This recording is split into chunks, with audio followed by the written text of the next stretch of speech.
Senyor president de les Illes Balears, vostès han posat a informació pública la modificació de la llei de funció pública que modifica la llei de normalització lingüística.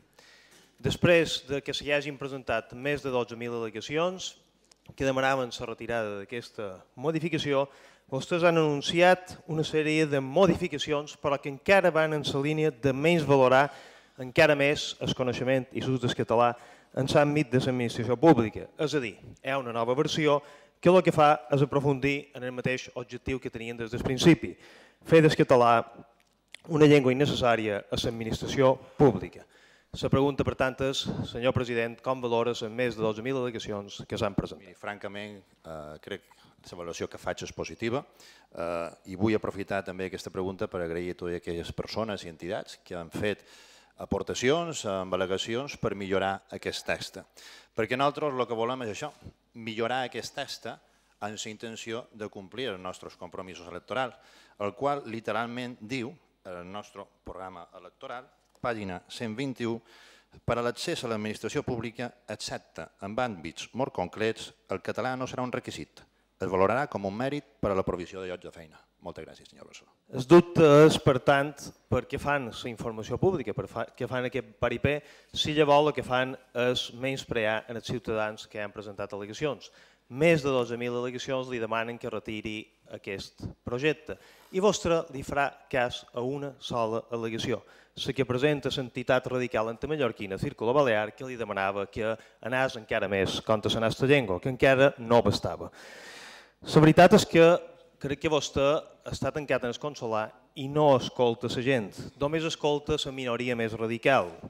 Des de l'àmbit educatiu, els sindicats, les APAs, Escola Catòlica, tothom els ha demanat que ho deixin anar, que no creïn polèmica on no n'hi ha, que l'actual sistema garanteix el coneixement de les dues llengües. Així mateix, els juristes de les Illes Balears li han dit que la supressió del requisit per l'accés a la funció pública entra en contradicció directa amb l'Estatut d'Oficialitat atorgat fins ara en el català. I vostès segueixen sense escoltar. Miri, senyor president, el manco, si no fa cas en els externs, faci cas en el president del Parlament, que dijous passat deia que les dues llengües conviuen i xerren present en un mateix territori en total normalitat, sense imposicions. Conviuen en present. I que durant tots aquests anys d'autonomia s'han hagut de crear mecanismes per garantir la igualtat lingüística, ja que la desigualtat entre les dues llengües era evident. Senyor Bauzá, ja que vostè en els seus discursos institucionals decideix fer mítings del PP, escoltin en Ramon Llull. No pot estimar l'home el mal que causa un mal príncep, pel mal que fa i pel bé que deixa de fer. Miri, senyor Barceló, hi ha uns fets que són irrefutables, els agradi o no li agradi a vostè. I és que el Partit Popular se va presentar el passat dia 22 de maig amb un programa electoral absolutament nítid. Aquest programa que jo li donaré en acabar perquè crec que no se va veure ni mirar, evidentment. Pàgina 126, versió castellana, pàgina 121, versió catalana.